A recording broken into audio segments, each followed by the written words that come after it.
3절 너희가 피곤하여 낙심하지 않기 위하여. 그렇죠? 시작합니다. 피곤과 낙심에 대해서 지난주에 말씀을 드렸어요. 피곤하면 기본적으로 이것은 육체적, 그렇죠? 피곤함이라는 것은 육체적 피곤을 의미해요. 그 다음에 낙심이라는 것은 감정적이죠.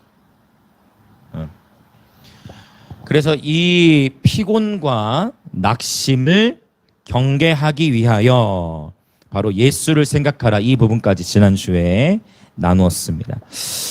우리의 이 육체와 혼은 영의 지배를 받아야 하는데요, 3절 후반부에서 말씀하고 있는 것과 같이 생각이라는 것이 참 중요합니다. 생각, 바로 생각. 이 생각이 참 중요해요. 잠언 23장 7절에 보면은요,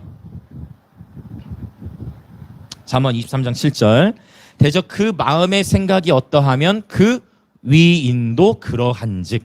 즉 내가 생각하는 것이 곧 나입니다. 내가 지금 생각하는 것이 곧 나예요.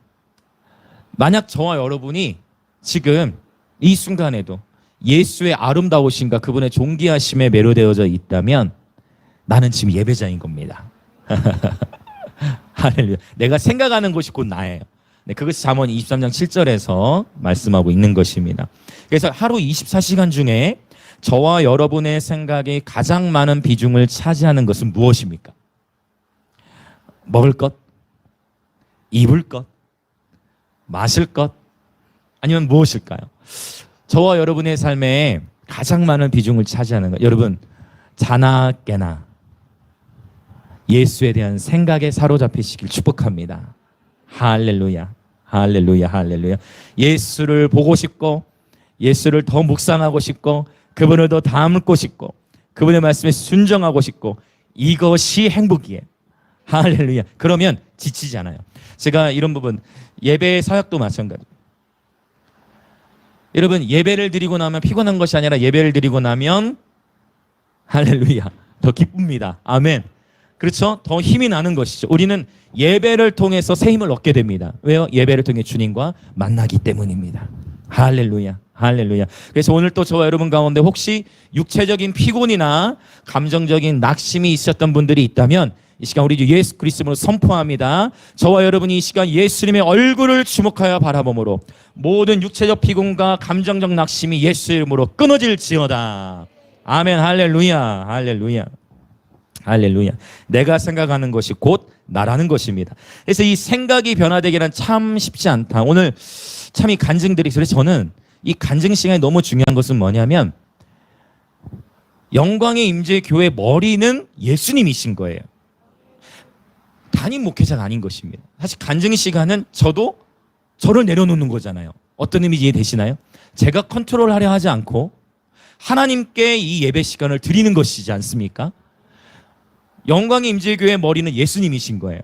그런데 정확하게 하나님은 항상 정확하게, 주님은 항상 완벽하시게 때를 따라서 정말 그때 딱 맞는 간증들과 메시지와 기도 선포 이렇게 하나 되게 하시는 것을 보게 되어져요.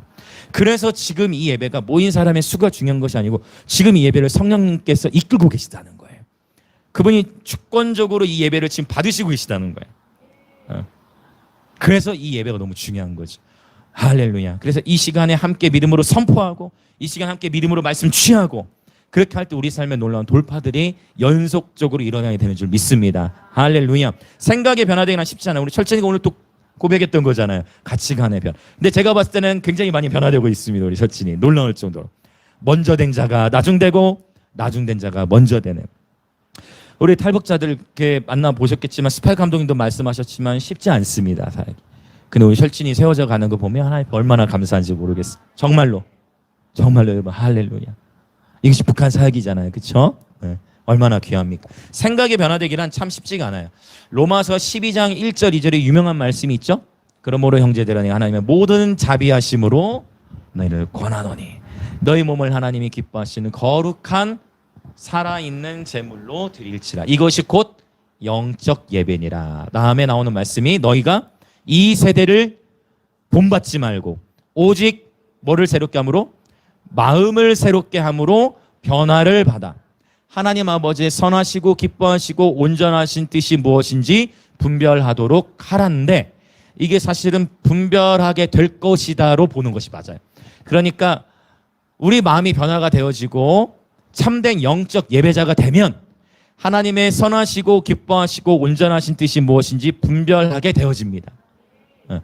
하나님이 허용하시는 뜻이 있고 하나님이 정말 하나님의 선하시고 정말 하나님이 기뻐하시고 정말 하나님 온전히 원하시는 뜻이 있어요. 그래서 하나님은 제가 보니까 저와 여러분이 자 우리가 하나님께 어떤 걸 여쭤보잖아요. 그러면 하나님도 방향을 제시해 주세요. 근데 여러분이 하나님께 통보하잖아요. 그러면 어떤 경우에는 그냥 놔두세요. 저도 사실은 그런 패턴으로 주로 해요. 저에게 상담으로 하면 그러니까 어떻게 하는 게 좋을까 하면 그건 이렇게 하는 거 어떻게 해서 이렇게 하지만 이렇게 할게요. 통보로 오면 그래 알겠다. 알겠습니다. 이렇게 되는 거예요.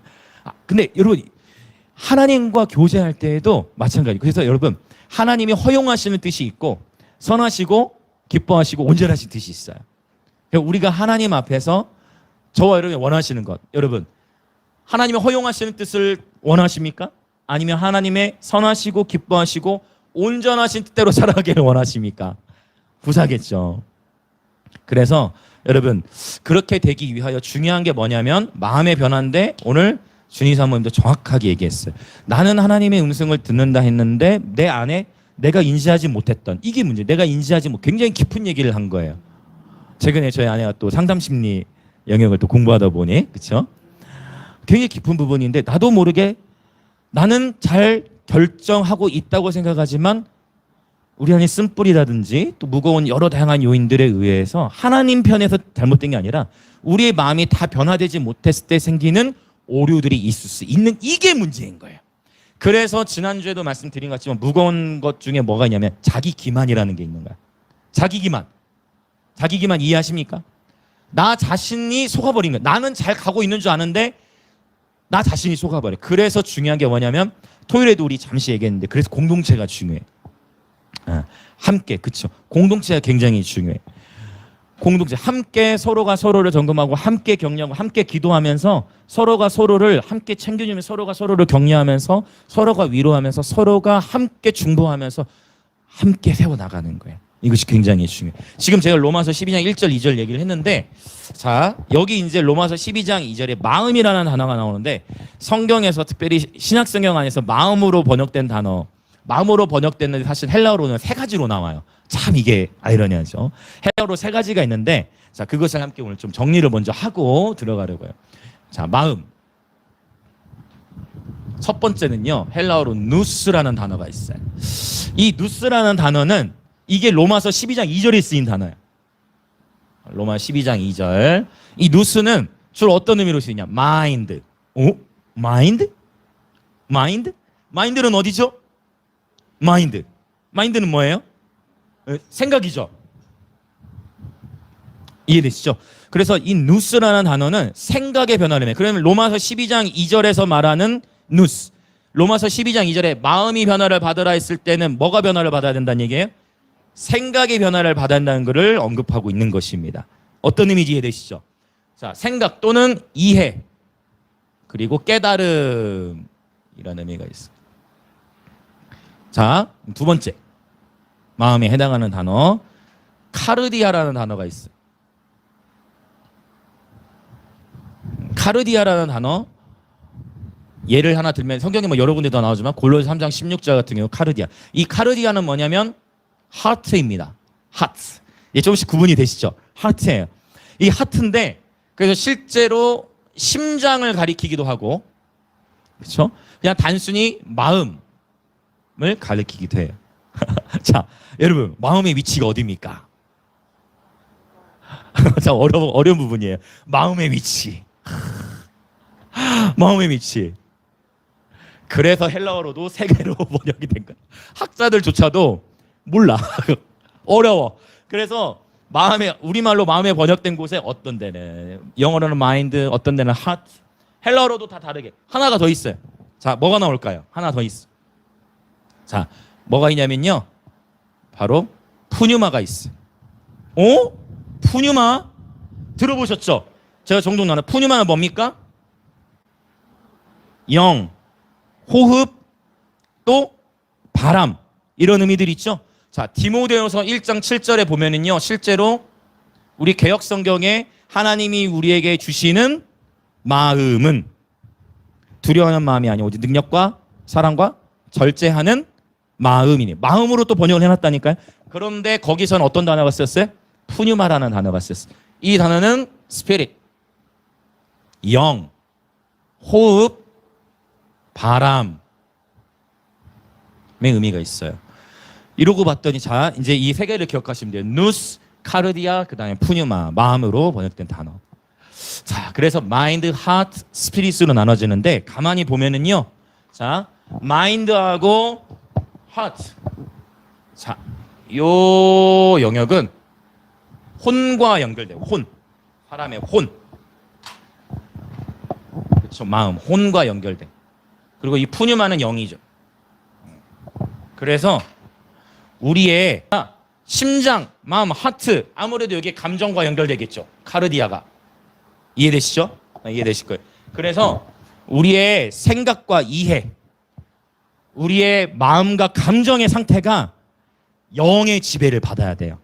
이게 굉장히 중요해요. 우리의 영이 강해져야 됩니다. 할렐루야. 영이 강해져야 된다는 것 또한 뭐냐면 성령으로 충만해져야 된다는 거예요. 성령으로 충만해져서 우리의 감정과 우리의 생각 영역을 지배할 수 있어야 합니다. 자, 이것이 굉장히 중요한데 여러분 우리는 끊임없이 이 세대를 로마서 12장 2절 이 세대를 본받지 말라고 했는데 우리는 끊임없이 이 세대를 본받고자 하는 그러한 이 영적 전쟁을 경험하게 되옵니다. 아니 옆집에도 그렇게 하던데, 아니 저 친구도 저렇게 하던데, 저 친구도 저렇게 하던데. 최근에 저희 아들도 염색에 대한 마음이 들어왔어. 저희 하음에게 미리 얘기하겠다고 얘기하고 존중하는 마음으로 얘기하고 지금 하는 겁니다. 그래서 여러분 왜냐 이 끊임없이 영향을 받게 되는 거예요. 왜? 옆에 애가 하니까, 옆집 애가 하니까 이런 영향들을 우리도 받게 된다는 거예요. 우리 기독교 안에서도 유행이라는 게 있어. 기독교 안에서도 어떤 시즌을 따라서 신학이 유행을 해요. 진짜 그렇습니다. 유행을 해요. 그래서 특별히 우리 한국 교회는 성경 공부를 굉장히 좋아하잖아요. 새로운 지식을 축적하는 거 이것이 굉장히 중요하는데 지식은 늘어가지만 실제 삶에서 경건의 모양은 있지만 경건의 능력은 나타나지 않는 것이 오늘날의 현실입니다. 부인할 수가 없어. 초대교회 때는 10분의 1의 성도를 가지고 한 도시를 먹이고 살리고 깨웠는데 우리가 기독교 인구 얼마로 얘기합니까? 1000만까지 얘기했다가 이제는 1000만까지는 쉽게 얘기 못하죠. 한 800만 이렇게 얘기하는 것 같은데 그렇다 할지라도 전체 인구 5천만 중에서 굉장히 큰 퍼센테이지죠. 여러분 우리 앞에 당한 도전은 뭐냐면 이 세대를 본받지 않는 것입니다. 그런데 삶에서 경건의 모양만 있고 능력은 나타나지 않는 이 문제를 해결을 해야 되는데 자 이제 계속 제가 더 전개해 나가다가 결국 하나로 올 거예요. 고린도전서 4장 20절에 보면 하나님의 나라는 말에 있지 않고 어디에 있음이라? 하나님의 나라는 말에 있지 않고 능력에 있음이라라고 표현을 했어요. 능력에 있습니다 할 때는 사실 이게 어떤 의미냐면요. 헬라어로 N, 전치사 N이 있었어요. 그래서 능력 안에 있습니다라는 표현이에요. 사실은 원어로 그대로 보자면 자 나중에 하나의 주제로 마저 올 거예요. 그러면 하나님 나라에 대해서 하나를 더 설명한 부분을 볼게요. 로마서 14장 17절에 보면 역시 하나님의 나라에 대해서 설명할 때 하나님의 나라는 먹는 것과 마시는 것에 있는 것이 아니요. 하나님의 나라는 어디 안에 있는? 성령 안에 있는 의와 평강과 더 크게 주시겠어요? 의와 평강과 희락이라. 아멘. 자, 하나님의 나라를 의와 평강과 희락으로 봤어요. 의와 평강과 희락이라. 그런데 이 의와 평강과 희락이 자 하나님의 나라는 성령 안에 있는 의와 평강과 희락이라. 이 의와 평강과 희락은 또 어디 안에 있대요? 성령 안에 있대. 그런데 자, 그러면 이제 더 전진해 보는 거예요. 의와 평강과 희락이 곧 능력이에요. 의와 평강과 희락이 곧 능력입니다. 할렐루야. 자, 우리가 성령의 능력하면은, 여러분, 능력하면 성령의 은사가 떠오르세요? 성령의 열매가 떠오르세요? 솔직하게, 그쵸? 은사하면, 자, 다시 능력이라 하면 성령의 은사가 떠오르세요? 성령의 열매가 떠오르세요? 은사가 떠오르게 돼. 그런데 지금 이 하나님의 나라를 정리해 가서 보니까 헬라어로 봤더니 의와 평강과 희락이 능력이라는 거예요. 자, 의와 평강과 희락. 자, 평강과 희락은 성령의 열매. 맞죠? 성령의 열매와 연결돼 있어요. 성령의 능력과 성령의 열매가 연결되어져 있어요. 그러면 성령의 은사는, 은사의 뜻이 무엇입니까? 은사의 뜻. 복음. 도구. 네네, 도구. 또 원어적인 의미, 은사의 뜻. 맞습니다. 그거예요. 기프트예요. 즉 은사는 뭐냐면 이건 선물이에요. 오케이, 선물. 말씀해 주셨었구나. 마스크 때문에. 선물이에요, 선물. 자, 이거 잘 들어보세요. 은사는 선물이에요. 그래서 고린도전서에 보면은요, 하나님께서 각 사람의 분량에, 믿음의 분량에 맞게 성령께서 나누어 주세요. 그 어떠한 그리스도의 몸이 건강에 세워지도록 나누어 주시는데, 근데 또 흥미로운 것은 어떠한 은사는, 자, 어떤 은사들은 하나님의 부르심에 의해서 주어져요. 그런데 그 중에서도, 성령의 9가지 은사 중에서도, 그 중에서도 특별히 어떤 은사들은 구하면 구할수록 더 주세요. 굉장히, 하나님을 절대 공식하기가 어려워. 그분은 공식에 담을 수가 없어. 모든 공식은 하나님 아래 순복돼야 돼요. 하나님을 공식화할 수가 없어. 그래서 어떠한 은사들은 구하면 더 주세요. 특별히 어떤 은사들? 성경이 뭘 얘기하죠? 많은 은사들은 하나님이 각 사람의 부르심에 맞게 주시는데, 어떤 은사들은 구하면 하나님 더 주세요. 뭐가 있죠? 성경에 나온 표현.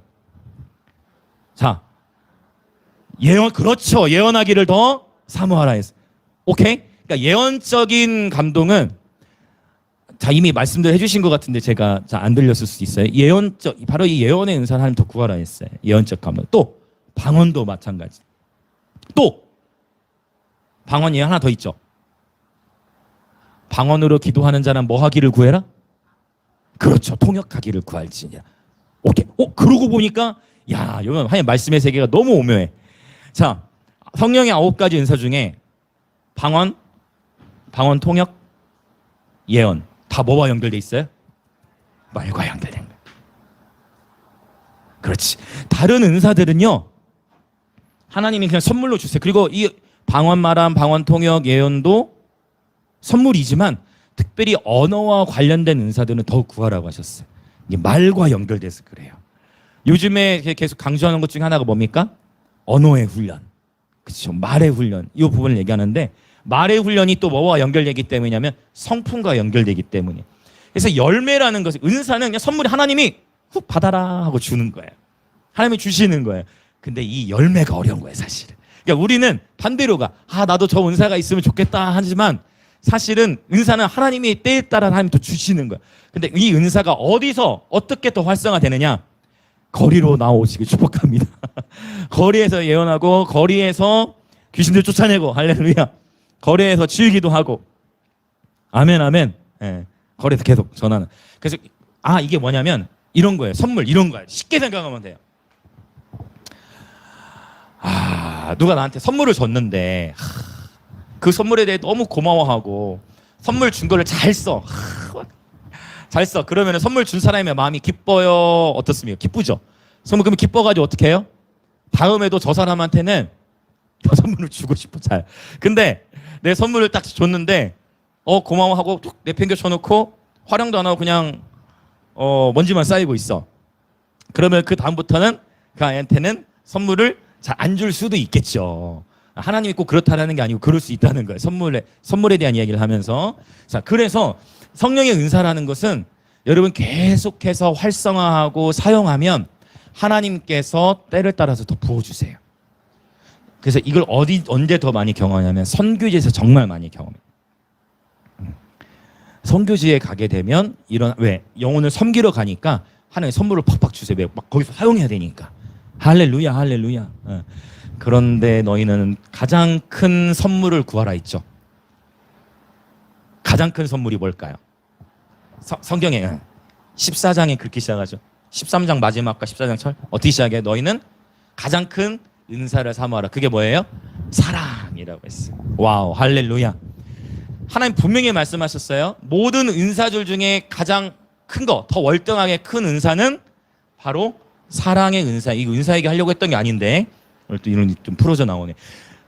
가장 큰 은사를 사모하라 했어요. 더욱 큰 은사. 그것은 바로 사랑입니다. 할렐루야. 자, 우리 주변에 계신 분 한번 이렇게 인사하겠습니다. 내가 더 많이 사랑하겠습니다. 할렐루야, 할렐루야, 할렐루야. 내가 더 많이 사랑하고 내가 더 섬기고. 할렐루야. 사랑, 더욱 큰 은사. 자, 그래서 지금 이 의와 평강과 희락을 정리했는데 왜 정리했느냐? 오늘 본문의 마지막 절과 이게 연결이 돼. 그래서 저는 너무 놀랐어요. 제가 말씀을 준비하면서 제가 더욱 큰 은혜를 하나님께 받았어요. 나중에 이 부분 더 또 나누도록 하겠습니다. 자, 지금 마음에 대한 부분들을 정리했고요. 하나님 나라에 대한 얘기들을 풀어나갔습니다. 우리가 성령 안에 있을 때 성령의 충만한 가운데에 하나님의 뜻, 하나님의 가치관에 순종이 되어지는 것입니다. 이 굉장히 중요해요. 순종이라는 것이 우리가 성령 안에 있을 때, 성령의 충만함 가운데 있을 때 이 열매는 자연스럽게 맺혀지는 것이죠. 그래서 하나님의 말씀에 순종하는 삶은 바로 성령의 충만함 가운데에 가능하다라는 것입니다. 그러면 어떻게 더 성령의 충만함을 유지할 수 있을 것인가? 이제 골로새서 3장 16절 보면 그리스도의 말씀이 너희 속에 풍성히 거하여 라고 시작하게 되어지죠. 자, 다시 이제 돌아옵니다. 영이 우리의 혼을 지배해야 된다고 했어요. 우리 영이 강해지려면 성령으로 충만해져야 됩니다. 할렐루야. 성령으로 충만할 때 하나님의 뜻에 순종하기가 쉬워집니다. 아멘, 아멘. 하나님의 뜻에 순종하기 쉬워지고 성령으로 충만할 때 충만함 가운데에 사랑과 희락과 화평과 오래 참음과 자배 양선과 충성과 온유와 절제, 성령의 열매들이 주렁주렁 맺혀져 가게 된다라는 것입니다. 그래서 영을 강하게 하려면 성령의 충만함을 받아야 되고 또 한 가지가 바로 이 골로새서 3장 16절에 언급하는 결국은 성령 충만, 말씀 충만인 것입니다. 말씀으로 계속해서 저와 여러분의 심령을 채워야 되는 것입니다. 여러분, 말씀을 많이 먹으시길 축복합니다. 아니, 목사님, 말씀 많이 먹어도 내 영은 강해지지 않는 것 같은데요? No. 말씀 많이 먹으면 영 반드시 강해져요. 근데 문제는 성품의 변화가 되는 데에는 말씀 읽기와 또 다른 차원의 겸손의 훈련이 통과돼야 돼. 즉, 이거 제 얘기는 뭐냐면 말씀을 많이 먹으면 반드시 영이 강해져요. 이거는 아주 정확한 영적 원리예요. 말씀 많이 먹으면 우리 영이 강해집니다. 할렐루야. 단지 뭐에 문제가 생기느냐? 영적 우월감을 처리해야 돼. 교만함에 빠지지 않는 이 영역을 경계해야 돼. 그래서 더 사랑하고 더 섬기는 위치에 거하는 게 너무 중요한 거죠. 어떤 의미인지 이해되시죠? 말씀을 많이 먹을수록 영이 강해져. 우리 지난번 스파이크 감독도 말씀하셨지만 탈북한 지체들 주체사상 빼내는 데 있어서 어떻게 한다고 했죠? 기억하시나요? 성경을 50도 성경을 50도 시킨다. 성경을 50번 읽다 보면 어떻게 된다? 주체사상이 빠져나간다 했어요. 실제 지금도 그렇게 탈북한 분들을 향해서 성경을 읽기 시킨다는 거예요. 말씀만이 답이에요. 하나님 말씀이 답이에요. 할렐루야. 잘 몰라도 말씀을 읽고 먹다 보면 우리의 영이 강해지는 거예요. 성품은 이 혼의 영역이어서 이제 이 혼을 훈련을 시키는 거겠죠. 연단이 그래서 필요한 거고, 오늘 이제 징계와 연단 이야기가 나오는데, 자, 이제 더 전진합니다.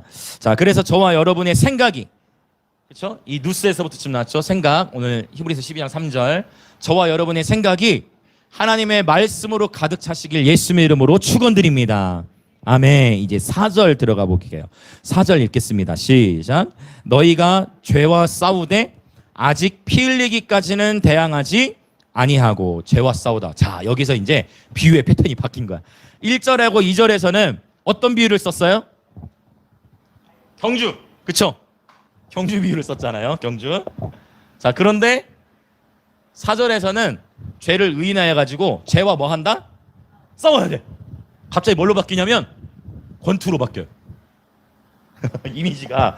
자, 이 대신에 마라톤, 즉 경주에서 이제 권투처럼 싸우는 곳으로 바뀌는 거예요. 그렇죠? 이게 우리 인생이에요. 그래서 자, 평상시에는 경주하는 거예요. 그런데 신앙생활 하다가 경주예요. 신앙생활 마라톤과 같아. 그런데 종종 어떤 일이 생겨요? 영적 전쟁이 생기는 거예요. 그때는 뭐 하는 거예요? 그때는 싸울 때입니다. 오케이? 이해되시나요? 이 비유가 기가 막히죠? 경주와 권투의 비유가 나오는 거예요. 싸우는 비유가 나오는 거예요. 피 흘리기까지 대항한다는 것은, 여러분 권투를 보신 적이 있는지 모르겠어요. 사실 저의 이름이 호인 이유는 저희 아버지께서 저를 권투 선수로 만들고자 당시에 호야라는 권투 선수가 있어가지고 저의 이름을 호로 지었다라고. 그래서 보통은 야, 이름 좋네 하면서 호랑이 호자예요? 아닙니다. 조로자입니다. 네. 근데 어쨌든 저는 저 나름대로 주님이 좋아하시는, 주님이 사랑하시는 호다 이렇게 표현을 하지만 권투. 여러분 권투를 보면은요, 권투에서는 이긴 사람도 역시 뭐를 흘려요? 피를 흘려요. 아무리 싸움을 잘하는 사람도 권투샷 보면은요, 이긴 사람도 몇 대는 맞습니다. 초반에 KO되지 않는 한. 여러분 우리 신앙생활 가운데에 마라톤, 신앙생활이 마라톤과 같기도 하지만 때때로 신앙생활 가운데에 권투시 싸움이 있어요. 영적 전쟁이, 영적 전투가 있다라는 것입니다. 할렐루야, 할렐루야. 근데 이 히브리서가 기록된 시기, 예전에 말씀드렸어요. 네로의 칼날이 다가올 시기라고 했어. 자, 오늘 딱 보니까 지금 7월 둘째 주잖아요. 작년 이맘때 히브리서를 시작했더라고. 히브리서 한 지 1년이 됐더라고 보니까. 그래서 너무 오래 한 것 같죠. 그 저는 나는 줄인다고 생각하고 했는데 이렇게 와버렸어요. 그래서 걱정하지 마세요. 제가 어쨌든 주님 부르실 때까지 성경 다 끝낼 거예요. 일단 다 끝내고 지금 이제 에베소서랑 유다서는 끝났죠. 에베소서, 유다서 끝나고 히브리서 하고 있는데 주님 다시 오시기 전, 아니면 제가 먼저 죽던지, 아니면 어쨌든 성경 정권 강해까지는 마치고 하려고 합니다. 지금 시편과 지금 히브리서 하고 있죠. 네. 그 다음에 이제 아가서, 그리고 이제 요한복음 이제 이렇게 해서 들어갈 건데, 아가서는 이제 목요일 시편이 다 마치면 들어갈 거고. 자, 죄송해요. 잠깐 다른 얘기 들어갔었는데, 작년 이맘때 히브리서를 시작했는데 그때 제가 나눴던 내용이 뭐였냐면 히브리서의 배경이었어요. 1세기 당시에 3번의 박해가 있었다고 했습니다. 기억하십니까? 3번의 박해. 첫 번째 바로 글라우디우스라고도 하고 글라우디오라고 하고. 글라우디오의 박해 AD 45년경이라고 했어요. 49년. AD 49년 경에 이때 박해가 있었는데, 이 AD 49년의 박해는 순교하는 박해는 아니었다고 했어요. 유대인들을 어떻게 하는 거였죠? 추방시키는 거였어. 로마에서부터 추방시켜버리는 박해. 아직 순교가 일어나는 건 아니에요. AD 49년에는. 자, 두 번째 박해 시대가 있었어요. 바로 네로의 박해. AD 64년부터 68년 정도의 기간에 이때부터 순교가 시작돼. 세 번째 도미티안의 박해. 그래서 90에서 95년경 이때도 역시 순교. 그래서 이 히브리서가 기록된 시기는 바로 이 네로의 박해가, 네로가 실제 순교를 시키기 바로 그 직전. 그래서 제가 이런 표현 종종 했죠. 네로의 칼날. 이 표현을 제가 자주 썼어요. 네로의 칼날 앞에 써 있다, 이 히브리서의 독자들이. 그래서 죄와 싸우되 피 흘리기까지는 대항하지 아니하였다. 그 얘기는 박해가 어느 정도 있지만 아직 순교는 없어. 근데 이제 곧 뭐가 일어나요? 이제 곧 순교가 일어날 것이다 라고 표현하고 있는 거예요. 그래서 나라가, 여러분 정말 우리도 이 남한에 살고 있지만 만약 우리가 북한에서 태어났다면 예수 믿는 것이, 정말 예수를 믿으면 큰 박해를 받는 상황을 우리도 겪을 수 있었을 거예요. 우리는 지금 남한에 살고 있습니다. 그러나 우리도 어떤 흐름으로 갈지 몰라요. 오늘 히브리서 저자 우리에게 경고하는 건 뭐냐면 네로의 칼날 앞에 이러한 큰 박해 앞에 선 믿음의 공동체들 가운데 도전하고 있는 것입니다. 자, 죄와 싸우되 아직 필리기까지는 대항하지 아니하고라고 했어요. 순교를 각오하며 예수를 따를 것을 말씀하고 있습니다. 우리 영광의 임재의 모든 지체분들, 여러분 순교를 각오하고 예수를 따르시길 예수의 이름으로 축복합니다. 할렐루야. 네. 오늘 이 히브리서 12장 이제 경주에서 권투로 바뀌어지는 모습입니다. 자, 그러면 경주를 하든 권투를 하든 신앙생활하면서 절대적으로 생각하고 기억해야 할 것이 있는데, 우리가 치열한 영적 전쟁과 극심한 고난 가운데에서 기억해야 할 세 가지가 있어요. 그것을 오늘 본문을 통해 정리하려고 합니다. 자, 첫 번째, 치열한 영적 전쟁과 극심한 고난 가운데에서 기억해야 할 것. 자, 세 가지 중에 첫 번째, 우리 먼저 말씀 읽어볼게요. 이제 5절부터 6절. 12장 5절 6절 같이 읽겠습니다. 시작.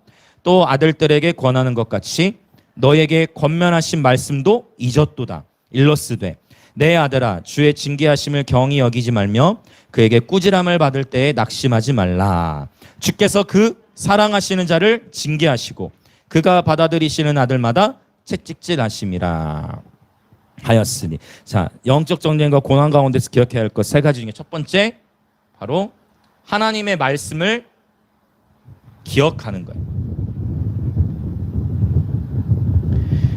5절에서 뭐라고 표현합니까? 하나님의 말씀, 너희에게 권면하신 말씀도 잊었도다 라고 표현했어요. 그렇죠? 하나님의 말씀이 잊었대. 어떤 말씀을 잊었느냐? 5절 6절에 있는 말씀을 잊었다는 거예요. 그러고 가만히 봤더니 5절 6절에 있는 말씀은 어디에서 인용했을까요? 이 5절 6절에 있는 말씀은 잠언에 있습니다. 잠언 3장 11절 12절에 보면, 읽진 않을게요. 잠언 3장 11절 12절에 보면 굉장히 유사하게 기록이 돼 있어요. 거의 같다고 볼 수 있습니다. 그래서 자, 지금 하나님 말씀하시는 게 뭐냐면, 이 히브리서 속에 말씀하는 게 뭐냐면 이거 잊지 말라는 거예요. 즉 뭐냐면, 가끔 이럴 수 있어요. 아니, 우리 하나님은 선하시고 좋으신 분이다.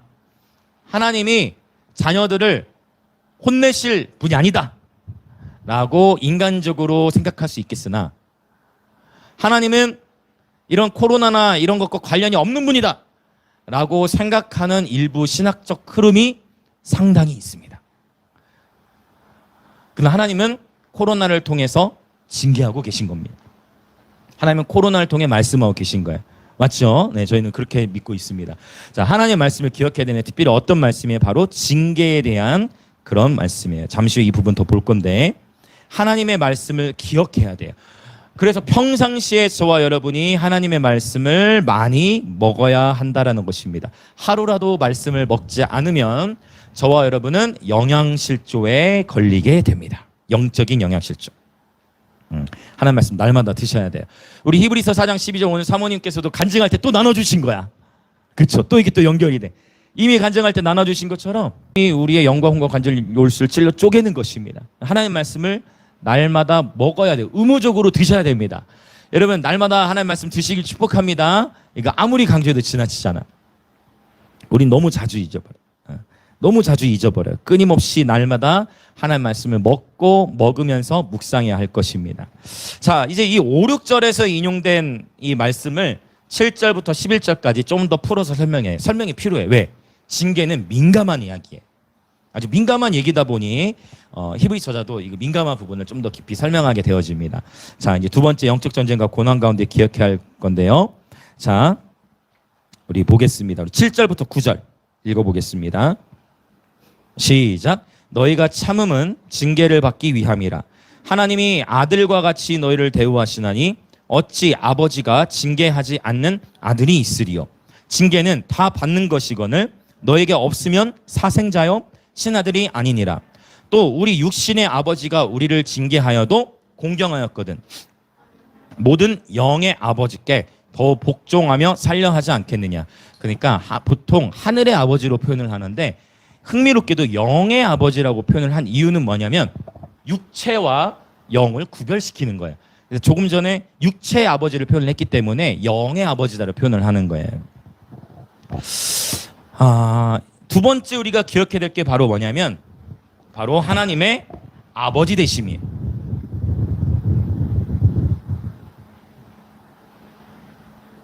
하나님 아버지 되심을 기억해야 되는데 이 부분이 우리에게 어려운 것은 뭐냐면 일반적으로 우리가 자라오면서 아버지의 사랑의 부재 가운데에 많이 성장했기 때문이에요.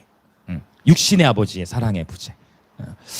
이 부분이 육신의 아버지의 사랑에 대한 결핍 가운데에 자라가다 보면 하나님 아버지에 대해서 이해하는데 좀 시간이 필요해요.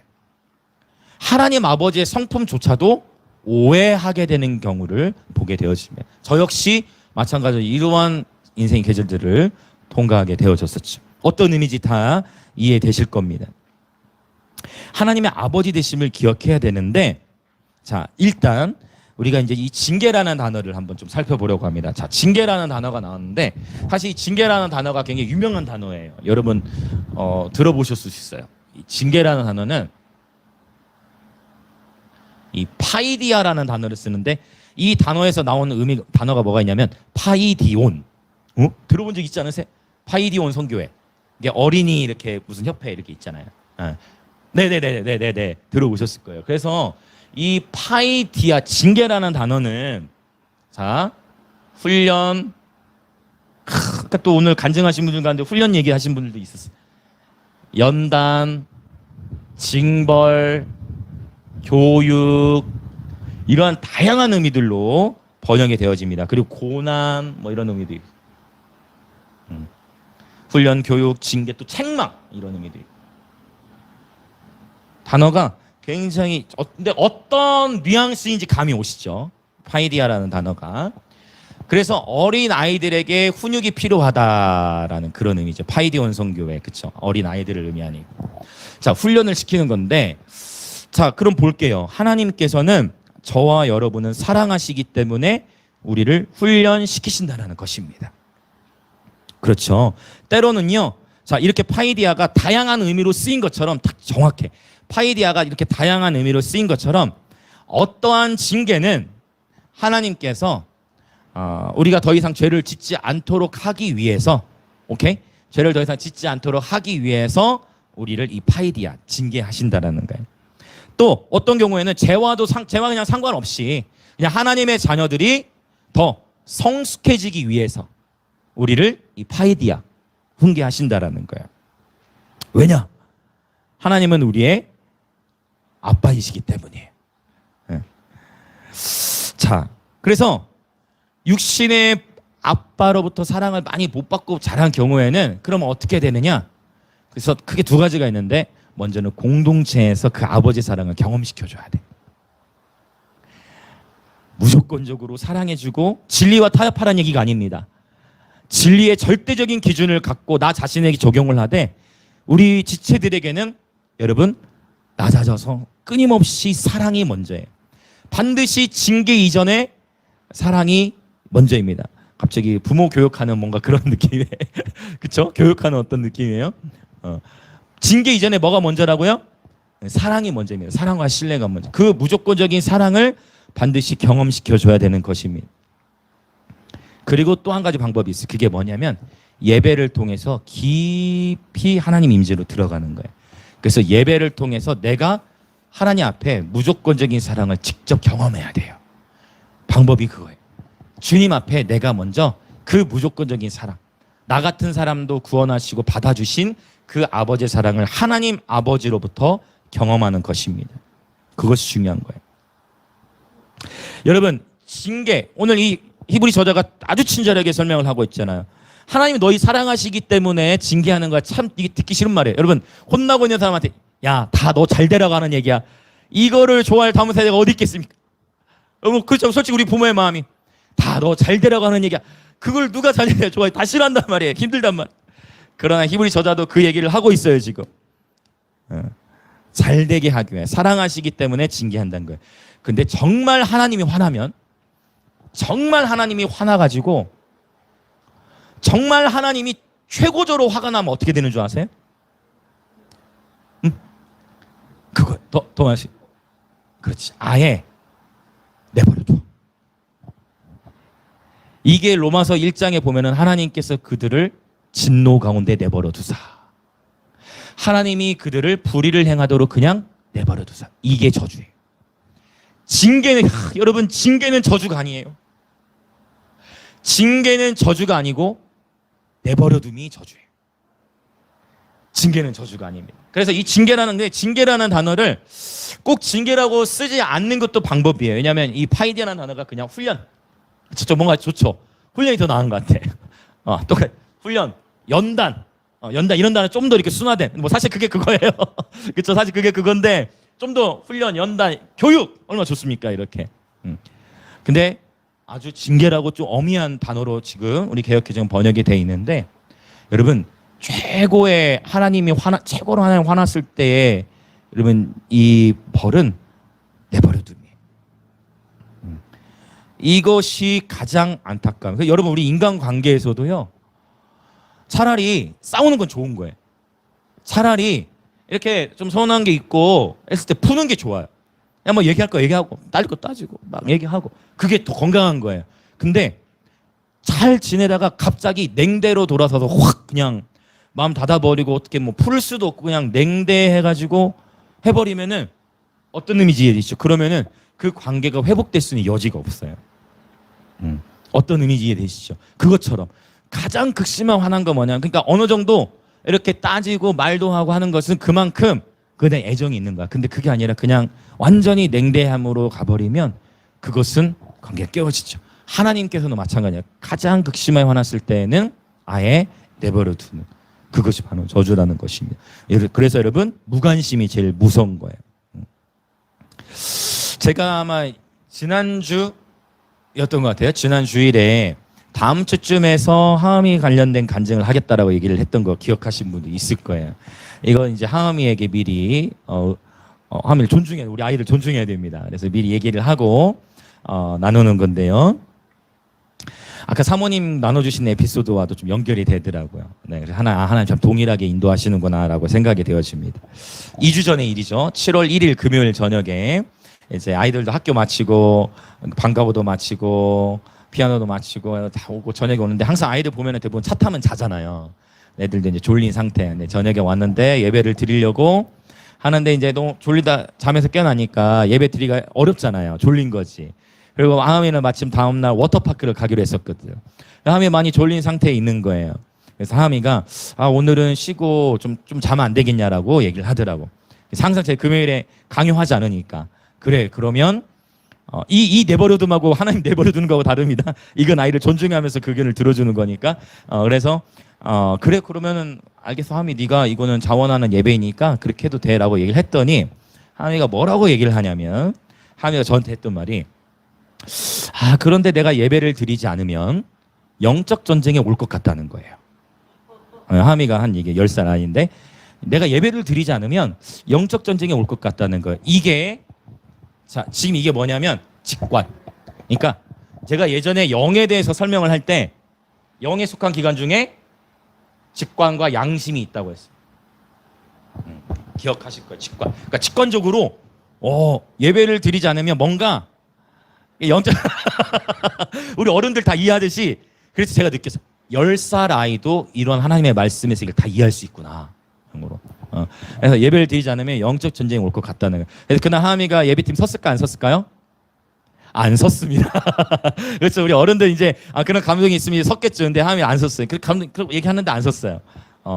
그런데 우리 아들이 이제 잘 잤습니다. 찬양 끝난 10분 전쯤에 이렇게 나와서 저 찬양 회중석에서 찬양하고 있더라고요. 그리고 이제 저희가 집으로 갔는데 집에 가서 예기치 못한 때에 예기치 못한 일이 생긴 거예요. 이제 하음이 입장에서 이런 표현 우리 종종 쓰잖아요. 제가 어떤 일이 생겼냐. 근데 토요일에 수영장을 가야 되는데 수영모가 없어졌어. 아까 성경책 없어진 것처럼 수영모가 없어져가지고 가족이 함께 찾습니다. 한 30분을 찾아도 없어. 30분 동안 계속 찾는데 그게 안 보여. 그래서 이제 지금이 교육의 때잖아. 그래서 아마 예기치 못한 때에 예기치 못한 일이 일어난 거다라고 그렇게 얘기를 해줍니다. 그렇게 얘기를 하면서 하민을 존중하고 나누는데 그 전에 이 얘기도 먼저 하고 갈게요. 나이미도 자 항상 아이들은 분위기를 타요. 자 하은이가 쉰다고 했죠. 그러면 누구도 쉬고 싶을까요? 나이미도 쉬고 싶겠죠. 나이미도 쉬고 싶은 거야. 그래서 나이미가 근데 그날 나이미가 그 꽃들도를 신청곡을 했어요. 이거 해달라 금요예배 때 자기 하겠다 해가지고 나이미 그 곡에 맞춰가 제가 콘티를 구성을 했는데 그러니까 나이미한테 그랬죠. 나이미가 쉬어도 돼. 근데 오늘 나이미가 신청곡을 했잖아. 나이미가 신청곡 했는데 안 해버리면 그러면 아빠도 이제 신청곡 못 받을 것 같아라고 얘기를 했더니 논리로 논리적으로 생각하더니 했더니 그럼 제가 생각한 거예요. 생각하더니 자 존중도 중요하고 논리도 중요해요. 아이들에게 그냥 윽박 지르는 게 아니라 논리로 생각하더니 그러면 해야 되겠대. 그리고 예배를 섬겼는데 그렇게 다 나이는 넘어갔고 집에 갔는데 이제 다 가족이 찾아도 안 보여. 그래 잠깐 나이미가 그거 수영물을 가지고 놀았었나 봐. 그 이제 하은이 마음 안에도 갈등이 있겠죠. 나이미가 그 가지고 놀다가 없어졌으니까 나이미를 향한 이제 막 여러 대가 생각도 들 거고 그렇잖아요, 우리. 그런 상황 가운데에서 이제 하은이에게 그랬어. 아무래도 기도를 해야 되겠다. 하나님께서 이거 지금 교훈하시는 것 같다라고 해주면서 하은이가 이제 기도를 하러 방으로 들어가는 것 같아요. 방에 이렇게 들어가서 딱 봤더니 엎드려 있더라고요. 그러니까 이제 기도를 하는데 어떤 의미인지 아시겠죠? 좀 실망한 상태에서 이제 기도하는 느낌인 거예요. 그게 딱 이제 보여주는데 하마 정말 간절하게 한번 기도해봐. 하나 앞에 정말 바른 자세로 한번 기도해봐 했더니 하미가 이제 침대 앞에 딱 정말 무릎 딱 꿇고 정말 무릎 딱 꿇고 눈 딱 감고 손 모으고 이러고 기도 허리 딱 세우고 간절히 기도하더라고. 그 모습이 너무 제가 귀여우면서도 사랑스러운 거예요. 그래서 저도 이제 안방에서 하나님 기도하는 모습 보면서 서랍장을 딱 여는데 하나님 기도가 나오더라고. 하나님 오늘 저 아들에게 하나님의 살아계심을 증거해 주세요. 나타내 주세요. 하나님 하음이에게 간증을 주세요. 하나님 하음이에게 하나님이 하음이 기도를 듣고 계시다는 것을 하나님 보여주세요. 라고 기도를 딱 마쳤는데 기도를 마치고 나서 30초도 안 돼서 하음이가 기도했던 그 침대 밑에서 수영 모자를 제가 발견했어요. 그런 거 있잖아요. 우리 계속 찾아도 안 보이는데 오늘 그 경험하신 거죠. 이 상황이 똑같이 하나님이 이 신기할 정도로 공동체의 막 에피소드를 막 주시는데 바로 자꾸 바라마 하면 너무 기뻐하는 거. 하면 오늘 이거 나눠도 되겠죠? 이제 물어보고 하는 거거든요. 바로 그래가지고 하미가 그거를 찾게 되어지면서 제 마음도 너무 기쁜 거예요. 하미도 너무 기뻐하는 거. 그러면서 물어봐서 하마 무슨 기도했냐? 뭐 기도했냐? 물어봤더니 하미가 그때 하는 말이 회개했다는 거예요. 그래서 하나님이 그래서 교훈하신. 그러고서 지난 금요일에 피곤해도 싱어를 했습니다. 피곤한 몸을 이끌고도 싱어를 했어.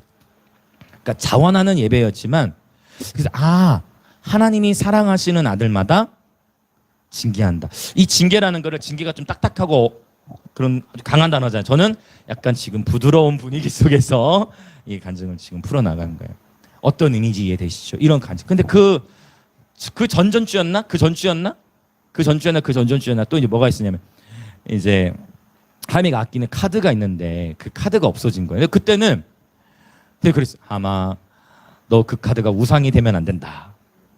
얘기를 했는데 또 회개를 했대. 그때 당시에 몇 주 전에 그때 딱 기도를 했는데 진짜 애가 하나님이 너 기도하면 너 찾을 수 있어. 필통이라고 그랬나?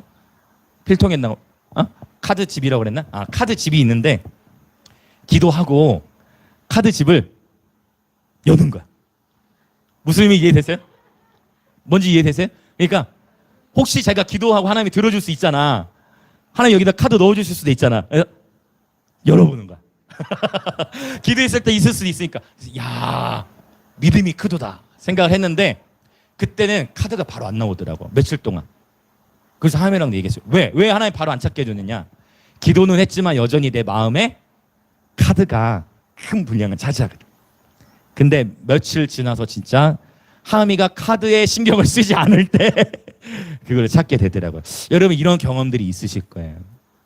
하나님은 저와 여러분을 정말 섬세하게 돌보세요. 하나님은 저와 여러분 우리 자녀들 삶에 정말 정말 섬세하게, 여러분 재정과 관련해서도 다양한 에피소드들이 있을 거예요. 하나님은 정말 섬세하게 저와 여러분을 돌보십니다. 그리고 교훈하기를 원하세요. 할렐루야. 그래서 우리 삶 가운데 어떤 일이 있을 때 하나님의 말씀을 기억해야 되고, 그리고 하나님의 아버지 되심을 기억하면서 여러분 하나님께 여쭙는 것이 너무나 중요합니다. 하나님은 완벽한 아버지이심을 기억하십시오. 저와 여러분에게 딱 필요한 것들, 우리가 마땅히 지녀야 할 것들, 하나님은 때를 따라서 우리 가운데 은혜를 베푸시고 때를 따라서 저와 여러분을 도우시는 선하신 아버지이십니다. 할렐루야. 할렐루야. 할렐루야. 우리 주변에 계신 분 한번 이렇게 인사합시다. 하나님은 너무 좋은 아버지이십니다. 예, 아멘. 할렐루야. 할렐루야. 우리 하나님은 완벽한 아버지이신 거예요. 자, 이제 세 번째, 영적 전쟁과 고난 가운데 기억해야 할 것. 자, 10절, 11절 같이 읽어보겠습니다. 자, 같이 읽습니다. 시작. 그들은 잠시 자기의 뜻대로 우리를 징계하였거니와 오직 하나님은 우리의 유익을 위하여 그의 거룩하심에 참여하게 하시느니라. 무릇 징계가 당시에는 즐거워 보이지 않고 슬퍼 보이나 후에 그로 말미암아 연단받은 자들은 의와 평강의 열매를 맺느니라. 아멘. 자, 세 번째는 뭐냐면요, 하나님의 이 징계와 교훈의 목적을 기억해야 돼요. 하나님의 징계와 교훈의 목적을 기억하라. 우리 육신의 부모가 자녀들을 키우지만 솔직하게 10절에 보면요, 그들은 잠시 누구의 뜻대로? 자기의 뜻대로. 우리 육신의 부모는요, 다 자녀가 잘 됐으면 하는 마음이 있다 보니까 아무리 우리가 참 최선을 다해서 자녀를 양육해 간다 할지라도 부모가 실수를 해요. 육신의 부모는 실수를 하게 돼 있습니다. 맞죠? 우리가 가진 기대치, 우리가 바라는 기대치대로 자녀들을 징계하기 때문에 아무리 탁월한 부모라도 이런 실수들을 하게 되어집니다. 그러나 우리 하나님은 바로 우리의 유익을 위하여 우리를 훈계하십니다. 우리 하나님은 완전하신 아버지이시고 저와 여러분의 모든 필요와 관심을 아셔서 때를 맞게, 바로 이기적인, 우리 부모는 때로는 우리 이기적인 우리의 욕심을 위해서 자녀를 양육한다니까요. 우리의 욕심을 위해서 자녀들을 훈계할 때가 있다니까요. 정말 나도 모르게 자기 기만처럼 대리만족을 더 원하기도 하고, 그렇죠? 이게 솔직한 거잖아요. 그렇죠? 하나님도 그걸 아시는 거예요. 그래서 때에 따라서는 결국 우리는 우리 자녀들을 하나님께 맡겨야 돼요. 하나님의 징계하심에는 실수가 없어요. 할렐루야. 하나님께서 직접 우리의 자녀들을 다루시도록 하나님께 내어드리는 것이 너무나 중요해요. 할렐루야. 이것이 오늘 포인트예요. 자, 그러면 이제 무릇 징계가 당시에는 즐거워 보이지 않고 슬퍼 보이나 후에 그로 말미암아 연단받은 자들은 의와 평강의 열매를 맺느니라. 아멘. 자, 연단받은 자들이 나왔어요. 연단받은 자들. 이 김나조라는 단어인데요, 여기 연단받다라는 이 단어는 뭐냐면 운동선수가 운동하다, 훈련하다는 의미예요. 운동선수가 운동을 하고 훈련하는 것. 자, 마라톤 선수, 또 권투 선수 이러면 나왔죠. 다 합쳐져가지고 운동선수가 운동을 하는 거예요. 훈련하는 거예요. 연단하는 거예요. 여러분, 그래서 사람의 징계는 상처와 아픔만 남길 수 있지만 하나님이 직접 다루시는 징계와 훈련은 우리의 성품과 태도를 연단시키십니다. 자, 이 11절 안에서 제가 놀란 것이 뭐냐면 이 11절 안에 하나님의 나라가 들어있습니다. 무릇 징계가 당시에는 뭐해 보이잖아요? 즐거워 보이잖아. 여기 쓰인 이 즐거움이라는 단어, 헬라어 카라라는 단어가 정확하게 성령의 열매 가운데에서 뭐와 연결돼요? 희락과 연결돼요. 똑같은 단어가 쓰였어. 그리고 또 뭐가 나옵니까? 연단받은 자들은 의와 평강의 열매를 맺느니라. 자, 하나님 나라는 성령 안에 있는 의와 평강, 희락. 오늘 이 11절 안에 즐거움, 의, 평강이 들어있습니다. 할렐루야. 그래서 바울은 뭐라고 얘기하냐면 너희가 하나님 나라에 들어가려면, 이런 표현 성경에 보신 적 있으세요? 너희가 하나님 나라에 들어가려면 고난을 겪어야 하리라. 로마서에서는 고난이 있어야 영광을 볼 수 있다라고 표현을 하고, 흥미롭죠. 그래서 여러분, 우리가 저와 여러분의 삶에 그럴 수 있어요. 목사님, 제 삶이 요즘 너무 힘들어요. 고난이 있을 수 있어요. 그러나 여러분, 고난이 있다고 해서 하나님이 여러분을 돌보시지 않는 것이 아닙니다. 하나님의 나라 안에 고난의 영역이 있는 거예요. 하나님 나라, 우리 안에 온전한 하나님 나라가 세워지게 하시기 위해서 주님은 그 어떤 고난 또는 어떤 징계, 어떠한 교육, 어떠한 훈련, 어떤 연단의 어떤 미션들을 통해서 저와 여러분의 성품과 또 언어, 우리의 삶의 태도, 우리의 가치관이 연단을 받아서 열매를 맺도록 하나님께서 인도하시는 것입니다. 할렐루야. 바로 이것이에요. 그래서 시편 119편 71절은 이런 말씀이 있어요. 고난당한 것이 내게 유익이라. 이로써 내가 주의 율례를 배우게 됨이니이다. 아멘. 할렐루야. 이 시간 같이 우리 기도하겠습니다. 오늘 반주 없이 할게요. 왜일까요? 왜 반주 없이 할까요? 네. 자, 우리 기도하겠습니다. 자, 반주 없이 할게요. 자, 같이 기도하겠습니다. 자, 치열한 영적 전쟁과 극심한 고난 가운데 우리가 기억해야 할 세 가지가 있다고 말씀드렸어요. 하나님의 말씀, 하나님의 아버지 되심, 그리고 하나님의 징계와 고난 등의 교훈에는 반드시 목적이 있다는 거예요. 우리는 두려워해요. 죽음에 대해서도 두려워해요. 그냥 두려워해요. 그렇죠? 또 힘들어해요. 고난 때문에 힘들어해요. 근데 왜 하나님이 그 두려움, 왜 그 질병, 왜 그 어려움, 왜 그 고난을 어떤 경우에 허용하시고 허락하시는가? 거기에는 목적이 있을 수 있다는 것입니다. 자, 이 시간 우리 기도할 때 하나님 아버지, 다시금 하나님의 말씀을 날마다 신실하게 붙들게 하옵소서. 하나님의 아버지 되심에 대한 계시를 날마다 경험하며 누리게 하옵소서. 하나님의 징계와 고난에는 목적이 있음을 기억하며 매일의 삶에서 승리하게 하옵소서. 그렇게 우리 주여 외치며 동서로 기도하겠습니다. 주여! 예, 하나님 아버지, 그렇습니다. 아버지, 주님 우리의 선하신 아버지십니다. 하나님은 너무나 선하신 아버지이심에도 불구하고 우리는 생각하지 않습니다. 주님, 우리가 생각하게 하소서. 하나님 말씀을 생각하게 하소서. 하나님의 아버지 되심을 기억하게 하소서. 하나님의 징계와 교훈에는 목적이 있음을 주님 깨닫게 하여 주시옵소서. 하나님, 하나님께서 최고로 화나셨을 때는 내가 하나님의 뜻에 순종하지 않았소.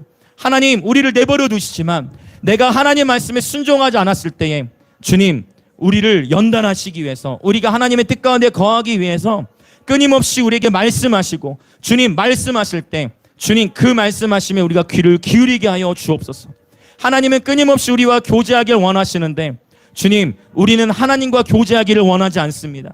하나님은 우리와 교제하기를 원하시는데 아버지, 우리가 놓치는 것이 있진 않았는지 아버지, 오늘 이 시간 다시금 하나님의 우리를 교훈하심의 목적, 하나님 우리를 징계하시는 그 목적을 깨달아 하나님께서 사랑하시는 아들마다 채찍질을 하신다라는 이 말씀을 붙들게 하여 주시옵소서. 오 주님, 오늘 이 시간 새 영 새 마음을 불어넣어 주옵소서. 치열한 영적 전쟁과 극심한 고난 가운데에서 하나님의 말씀을 기억하게 하시고 하나님의 아버지 되심을 기억하게 하시고 하나님의 징계와 고난 교훈에는 반드시 목적이 있다는 것을 기억하게 하시고 매일의 삶에서 우리가 예기치 못한 때에 예기치 못한 전투를 경험한다 할지라도 하나님 그때에도 하나님을 신뢰하게 하시고 하나님 기억하게 하시고 생각하게 하여 주시옵소서.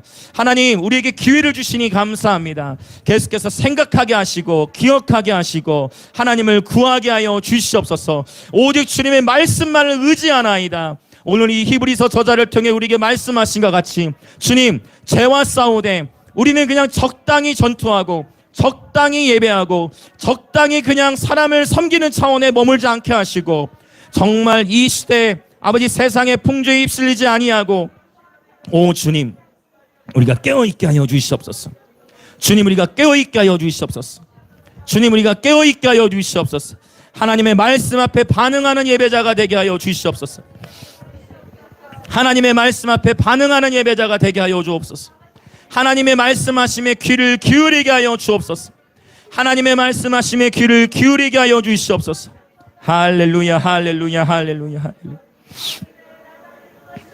할렐루야. 우리 계속해서 더 기도하며 나아가기 원하는 것은, 우리 육신의 부모는 아무리 최선을 다하려고 해도 자기의 뜻대로, 즉 나의 뜻대로 자녀가 되기를 원하는 마음이 있어요. 이 자리에 있는 우리 모든 부모의 마음이 다 동일할 것입니다. 그러나 우리 하나님 아버지께서는 정말 우리의 유익을 위하여 그분의 거룩함에 이르도록 우리를 연단하십니다. 이러한 과정을 통해 우리는 하나님 나라 안에 거하게 되는 것입니다. 기쁨의 열매, 평강의 열매, 그래야 이 열매로 하나님께 영광을 올려드리게 되는 것입니다. 우리의 완벽한 아버지이신 하나님, 모든 사람에게 구원을 주시는 하나님의 은혜가 나타나 우리를 양육하시되, 경건하지 않은 것과 이 세상 정욕을 다 버리고 신중함과 의로움과 경건함으로 이 세상에 살게 하옵소서. 하나님의 은혜가 친히 우리를 양육하여 주옵소서. 하나님 아버지께서 친히 우리를 징계하시며 교육하실 때 우리가 그 주님의 교훈하심을 잘 받고 우리의 성품이 세워지며 거룩해져 성령의 풍성한 열매 맺는 삶이 되게 하여 주옵소서. 그리하여 하나님께는 영광이요, 이 세상에서는 하나님 나라의 선한 영향력을 드러내는 아버지 하나님의 자녀들이 되게 하여 주시옵소서. 그렇게 우리 주여 외치며 기도하겠습니다. 주여! 예, 하나님 아버지, 그렇습니다. 할렐루야, 할렐루야, 할렐루야. 성령님, 우리의 영혼을 깨워주시옵소서. 오 주님, 모든 사람에게 구원을 주시는 하나님의 은혜가 나타나 우리를 양육하여 주시니 감사합니다. 하나님 아버지, 비록 우리가 육신의 몸으로부터 때로는 다 교육을 못 받았다 할지라도 오직 영의 아버지, 하늘의 아버지께서 우리를 친히 양육하여 주옵소서. 하나님 아버지께서 친히 우리를 양육하여 주옵소서. 하나님 아버지의 은혜로 우리를 양육하여 주옵소서. 우리의 자녀 세대들도 하나님의 은혜로 친히 양육하여 주옵소서. 하나님의 은혜로 우리를 양육하여 주옵소서. 하나님의 은혜로 우리를 양육하여 주옵소서. 하나님의 은혜로 우리를 가르쳐 주옵소서. 오직 주님, 우리 인간은, 우리 육신의 부모는, 우리는 주님, 우리가 최선을 다해서 우리 자녀와 우리 자녀 세대들을 축복하고 이들을 교육한다 하지만 우리 육신의 부모는 내가 가진 기대, 내가 가진 어떠함, 하나님보다 앞서지 않게 하시고 하나님의 뜻하심을 따라, 하나님의 말씀하심을 따라 우리 자녀들을 세워갈 수 있도록 주님, 우리 부모님들에게 영권을 주시고 우리 부모님들에게 입술의 권세를 주시고 우리 부모님들에게 하나님 아버지의 자비와 긍휼하심, 사랑하심으로 충만케 하여 주시옵소서. 할렐루야, 할렐루야, 할렐루야, 할렐루야, 할렐루야, 할렐루야, 할렐루야. 오 하나님 아버지, 감사합니다. 주님 감사합니다. 주님 감사합니다. 주님 감사합니다. 오 하나님 아버지, 감사합니다. 주님은 언제나 선하십니다. 주께서 우리를 사랑하시기 때문에 사랑하시는 아들들마다 채찍질하시고 징계한다 하시는 이 말씀을 아버지, 어떻게 보면 굉장히 딱딱할 수 있는 말씀이지만 오늘 이 말씀에 우리 공동체가 함께 아멘으로 반응할 수 있게 해주시니 주님 감사합니다. 아버지, 주님의 교훈하심, 주님의 양육하심은 완전하심을 고백합니다. 주님의 양육을 제대로 받는 우리 모든 영광의 임재교회 공동체가 되기를 원하며 오늘 또 하나님의 은혜로 말미암아 우리를 친히 가르쳐 주시고 우리를 양육시켜 주시옵소서. 오늘 또 주 앞에 기쁨으로 예물을 드린 모든 그리스도 몸의 지체들 하나님 축복하여 주시고, 오 주님, 주의 몸된 교회는 북한과 감비아와 인도를 넘어 계속해서 대한민국과 열방을 섬기는, 그렇게 섬기기에 부족함이 없도록 재정의 기름을 부어 주옵소서. 지금은 우리 주 예수 그리스도의 은혜와 하나님 아버지의 놀라우신 사랑과 성령 하나님의 감화, 감동, 교통하심이, 오 주님, 하나님의 선하심을 기억하게 하시고 하나님의 말씀을 기억하게 하시며 하나님의 징계와 교훈하심에는 목적이 있음을 기억하게 하셔서 아버지, 오늘 또 하나님의 이 딱딱한 말씀 앞에 믿음으로 반응하는 영광의 임재교회 모든 지체들과 또한 영상으로 예배드리는 모든 그리스도 몸의 지체들 가운데에 지금으로부터 영원토록 함께 있을 지어다.